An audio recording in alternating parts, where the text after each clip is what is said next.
Spiritual itu diambil dari kata bahasa Inggris spirit. Spirit itu artinya kepercayaan. Spiritual itu untuk menyebut orang yang ahli dalam sebuah kepercayaan, entah itu budaya ataupun agama.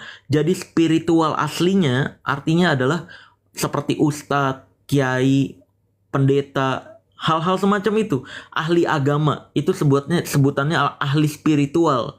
Karena dia paham hadis tertentu, paham kitab tertentu di ayat tertentu, paham ya tentang sejarah budaya atau agamanya dan semacamnya. Itu ahli spiritual aslinya. Sedangkan dukun ini adalah orang dungu yang sok tahu tentang hal goib, ngaku-ngakunya ahli spiritual. Ini kan sableng ya. Coba kamu tanya ke dukun-dukun atau yang pura-pura tahu tentang goib, ngakunya ahli spiritual, kamu tanya hukum celana cingkrang apa? Dia bisa menjelaskan dari 4 mazhab nggak? Gitu. Tapi kalau cuma kayak misalkan bisa nangkep jin ke dalam botol, itu dasar dalilnya dari mana? Ya nggak ada. Lah nggak ada, ngaku ahli spiritual. Kan sableng kayak gitu. Itu orang dungu tuh. Dia nggak punya dasar ilmu, tapi dia berpendapat gitu.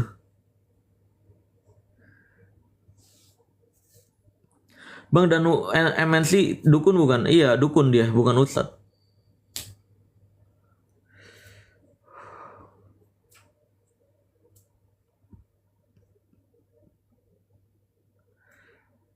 Menurut abang Ujang Bustomi settingan bukan? Iya kan udah dibongkar. Sebelum Samsudin terbongkar kan Ujang Bustomi udah mengakui duluan. Kalau saya deket sama Ujang Bustomi, kebetulan saya juga kenal sama orang-orang TV-nya, kenal sama acara-acara TV yang dia dulu mainin. Saya punya nomornya juga. Makanya kalau ada orang-orang yang ngaku, saya nggak mau nyebut Ustadz ke Ujang Bustomi ya, karena bagi saya Ustadz seharusnya bersikap jujur. Sedangkan Ujang Bustomi itu pembohong. Di kontennya pendusta. Dia berkedok Islam tapi bikin konten dusta, konten bohong-bohongan. Kebetulan yang dibayar jadi dukun di channelnya juga itu teman-teman pesulap dari Cirebon gitu. Nah, tonton aja di channel YouTube saya, dia juga udah mengakui kontennya itu cuma untuk dia pengen terkenal doang. Karena jalur terkenal paling gampang adalah ya dengan cara seperti itu. Dengan cara seperti jadi Ujang Bustomi, Samsudin, Idris. Dan parahnya kalau setahu gue ya Ujang Bustomi dan Samsudin dan Idris ini nggak nyatu. Jadi Ujang Bustomi tuh nggak mau deket-deket sama Idris dan Samsudin karena mereka menipu masyarakat.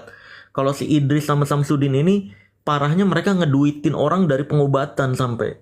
Sedangkan Ujang Bustomi ya bohongan doang, makanya dia mau mengakui kan. Ujang Bustomi mau mengakui dengan jelas di channel saya. Ya kontennya bohongan doang, hiburan. Kalau suka ya ditonton, yang nggak suka ya nggak usah ditonton. Kan simple gitu. Kalau Ujang tuh mepetnya ke Limbat. Kalau Limbat tuh kepala dua dia. Dia ke Samsudin iya, ke Idris iya. Yang mana yang menguntungkan aja kalau Limbat.